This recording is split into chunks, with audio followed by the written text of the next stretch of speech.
പറഞ്ഞ യേശുവെ നന്ദി കർത്താവേ, ഇതെൻ്റെ അത്ഭുതത്തിൻ്റെ സമയമാണ്, ഇതെൻ്റെ അത്ഭുതത്തിൻ്റെ സമയമാണ്. കർത്താവായ യേശുവിൽ വിശ്വസിക്കുന്ന ഞാൻ ഒരു നാളും നശിച്ചു പോകത്തില്ല. 112 സങ്കീർത്തനത്തിൽ പറയുന്ന ആ വാക്യം ഞാൻ ഏറ്റു പറയുക, യഹോവയെ സ്തുതിപ്പിൻ, യഹോവയെ ഭയപ്പെട്ട് അവൻ്റെ കൽപ്പനകളിൽ ഇഷ്ടപ്പെടുന്ന മനുഷ്യൻ ഭാഗ്യവാനാണ്, അവൻ്റെ സന്തതി ബലപ്പെട്ടിരിക്കും. കർത്താവിൻ്റെ വചനം പറഞ്ഞ് നേരുള്ളവൻ്റെ അതായത് നീതിമാനായ എൻ്റെ തലമുറ അനുഗ്രഹിക്കപ്പെടും, ഐശ്വര്യവും സമ്പത്തും എൻ്റെ ഭവനത്തിൽ ഉണ്ട്. ബൈബിൾ പറയുന്നു എൻ്റെ നീതി എന്നേക്കും നിലനിൽക്കും. അതിൻ്റെ താഴത്തെ വാക്യത്തിൽ ഇങ്ങനെ പറഞ്ഞിരിക്കുന്നത് 9ഉം 10ഉം വാക്യത്തിൽ പറയുന്നു, ഞാൻ വാരി വിതറി ദരിദ്രന് കൊടുക്കും. കർത്താവിൻ്റെ വചനം പറയുന്നത് പോലെ എൻ്റെ നീതി എന്നേക്കും നിലനിൽക്കും, എൻ്റെ കൊമ്പ് ബഹുമാനം കൊണ്ട് ഉയർന്നിരിക്കും. ദുഷ്ടൻ അത് കണ്ട് വ്യസനിക്കും, അവൻ പല്ല് കടിച്ചു ഉരുകിപ്പോകും, ദുഷ്ടൻ്റെ ആശ നശിച്ചു പോകും.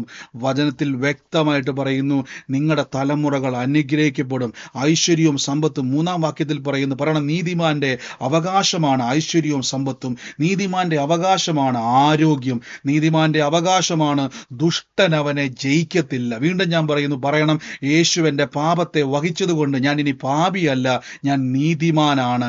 നീതിമാന്റെ അവകാശമാണ് സൗഖ്യം, നീതിമാന്റെ അവകാശമാണ് ശത്രു അവനെ ജയിക്കത്തില്ല, ശത്രുവിന് അവൻ്റെ മേൽ ജയമില്ല. യേശുവിൻ്റെ നാമത്തിൽ ഞങ്ങളത് ഉറപ്പിക്കുന്ന കർത്താവേ, ശത്രു ഞങ്ങളെ ജയിക്കത്തില്ല. ഐശ്വര്യവും സമ്പത്തും എൻ്റെ കുടുംബത്തിലുണ്ടാകും. ഞാൻ വാരി വിതറി ദരിദ്രന് കൊടുക്കും.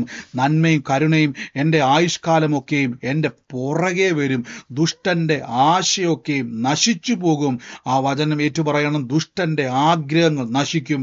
എൻ്റെ മേലോ എൻ്റെ കുടുംബത്തിൻ്റെ മേലോ പിശാചിൻ്റെ ആഗ്രഹങ്ങൾ നശിച്ചു പോകും, അവൻ്റെ പ്ലാനുകൾ തകർന്നു പോകും. കർത്താവിനാൽ ഞാൻ അത്ഭുത സാക്ഷിയായി തന്നെ തീരും. സ്വർഗീയ നല്ല പിതാവേ, ഈ വചനം കേൾക്കുന്ന ഓരോ വ്യക്തികളെ ഞാൻ അനുഗ്രഹിച്ചെന്ന് പ്രാർത്ഥിക്കുന്നു. യേശുവേ, അവരുടെ മുമ്പിൽ അവരായിരിക്കുന്ന പ്രതികൂലങ്ങൾ ഈ ദിവസങ്ങളിൽ നിങ്ങൾ പറയണം, യേശു എൻ്റെ കർത്താവായതുകൊണ്ട് ഞാൻ ഇനി പാപിയല്ല, ഞാൻ നീതിമാനാണ്. നീതിമാനായ എൻ്റെ അവകാശം എന്ന് പറയുന്നത് രോഗമല്ല, നീതിമാനായ എൻ്റെ അവകാശം ദാരിദ്ര്യമല്ല, നീതിമാനായ എൻ്റെ അവകാശം സമാധാനമില്ലാതെ ഞാൻ ആത്മഹത്യ ചെയ്യുന്നതല്ല, നീതിമാനായ എൻ്റെ അവകാശം തകർച്ചയല്ല. നീതിമാന്റെ അവകാശങ്ങൾ സൗഖ്യവും ആരോഗ്യവും സമാധാനവും നന്മയും. ദുഷ്ടൻ നിങ്ങളെ ജയിക്കത്തില്ല. ഇതാണ് കാൽവരി ക്രൂശിലൂടെ സ്വർഗത്തിലെ കർത്താവ് എനിക്ക് വേണ്ടി നേടിത്തന്നിരിക്കുന്നത്. ഞാൻ പാപത്തിൻ്റെ കർത്തൃത്വമുള്ളവനല്ല, നീതിമാന്റെ അവകാശത്തിൻ്റെ അകത്ത് ഇരിക്കുന്നവനാണ്, നീതിമാന്റെ അവകാശത്തിൻ്റെ അകത്ത് ജീവിക്കുന്നവനാണ്.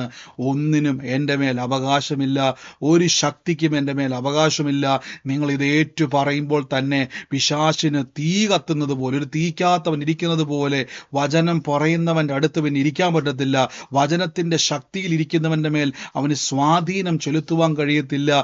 ഇത് നിങ്ങളുടെ സമയമാണ്, ഇത് നിങ്ങളുടെ അത്ഭുതങ്ങളുടെ സമയമാണ്. യേശുവിൻ്റെ നാമത്തിൽ ഈ സമയം തന്നെ രോഗശക്തികൾ നിങ്ങളുടെ ശരീരം വിട്ടു മാറുകയാണ്.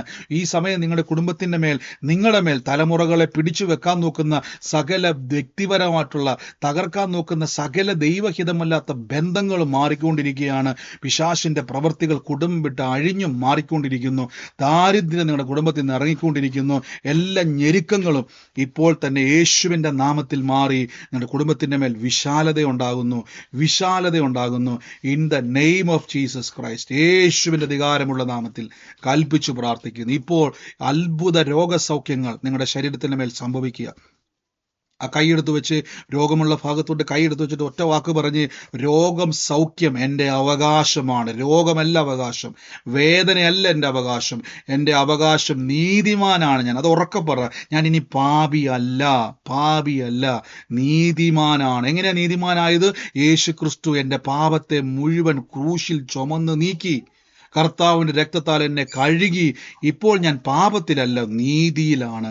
നീതിമാനായ എൻ്റെ മേൽ പാപത്തിന് ഇനി ചലിക്കുവാൻ കഴിയത്തില്ല, പിശാചിന് എന്നെ തൊടുവാൻ കഴിയത്തില്ല, രോഗത്തിന് എന്നെ പിടിച്ചു വെക്കാൻ കഴിയത്തില്ല. ഇപ്പോൾ തന്നെ ഒന്ന് പുറത്തു വാ, രോഗത്തിൽ നിന്നൊക്കെ പുറത്തു വാ, ആ ശാപത്തിൽ നിന്നൊക്കെ പുറത്തു വാ.